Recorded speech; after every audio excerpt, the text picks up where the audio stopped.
Gërmimet arkeologjike të zhvilluara gjatë muajit maj kanë sjellë zbulime të reja të rëndësishme për historinë e qytetit antik të Amantjes. Arkeologët kanë evidentuar fortifikimin e pjesës së poshtme të qytetit, përfshirë edhe zonën e agoras antike, e cila më herët mendohej se kishte qenë e pafortifikuar. Punimet e realizuara në bashkëpunim me Institutin Kombëtar të Trashëgimisë Kulturore kanë nxjerrë në dritë vazhdimsinë e murit mbrojtës, si dhe mbetjet e ndërtesave që ndodheshin brenda tij. Vijuam gërmimet për hapjen e gjithë fortifikimit të pjesës së poshtme të qytetit,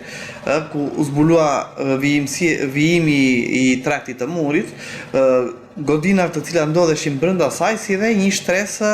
rrëzimi apo shkatrimi, e cila daton rreth shekullit të 5 pas erës sonë. Pra që tregon me një ndërhyrje të dhunshme dhe me një periudhë konfliktesh në atë periudhë. Një tjetër zbulim me interes është edhe identifikimi i mundshëm i një kulle, pjesë e sistemit fortifikues të qytetit. Gjithashtu,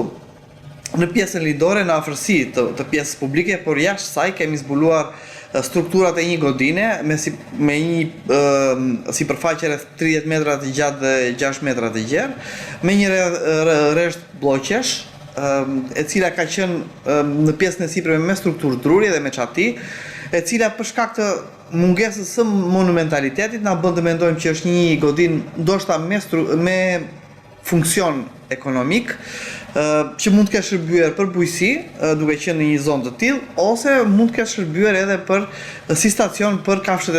e transportit, si për shembull kuajt. Arkeologët planifikojnë zgjerimin e kërkimeve në zonën e Akropolit dhe pranë stadiumit antik, ku dyshohet për praninë e strukturave të tjera publike. Sipas tyre, rezultatet e deritanishme po hedhin dritë mbi organizimin urban dhe sistemin mbrojtës të qytetit antik, ndërkohë që Amantja mbetet një atraksion turistik për turistët.